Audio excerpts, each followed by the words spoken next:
హరే కృష్ణ కృష్ణ కృష్ణ హరే హరే, హరే రామ రామ రామ హరే హరే.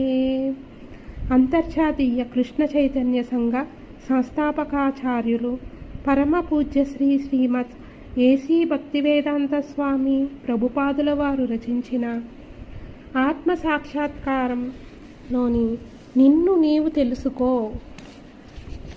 పందులు మరియు ఇతర జంతువుల కంటే చక్కని జీవించు అవకాశం మానవునకు ఎందుకు ఇవ్వబడింది? ప్రభుత్వ ఉన్నత పదవులలో నియమితుడైన అధికారికి మామూలు గుమస్తాల కంటే సుఖంగా జీవించు సౌకర్యము ఎందుకు ఇవ్వబడును? దీనికి సమాధానం చెప్పడం చాలా సులభం. ఉన్నత పదవి ఉన్నట్టి ముఖ్యాధికారి మామూలు గుమస్తా కంటే అధిక బాధ్యతాయుతమైన విధులు నిర్వహించవలసి ఉంటుంది. అదేవిధంగా నిరంతరము తమ ఆకలి తీర్చుకునే ప్రయత్నంలోనే మునిగి ఉండే జంతువుల కంటేను మానవుడు ఉన్నత కార్యాలకు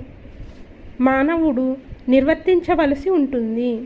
కానీ ప్రకృతి నియమాలచే ఆధునిక పాశవిక నాగరికత కడుపు నింపుకోవడానికి సంబంధించిన సమస్యలకు మరింత తీవ్రంగా చేసింది.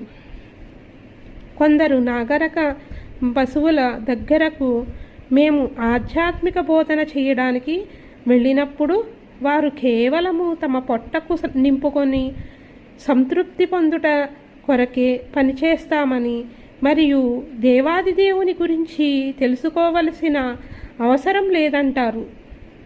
వారు ఎంతగా కష్టించి పనిచేయాలని ఉత్సాహపడినను ఎల్లప్పుడూ నిరుద్యోగము మరియు ఇతర అడ్డంకుల వారికి ప్రకృతి నియమాల చేత ఏర్పడుతుండెను. అయినప్పటికీ దేవాది దేవుణ్ణి గుర్తించనవసరం లేదంటారు. హరే కృష్ణ.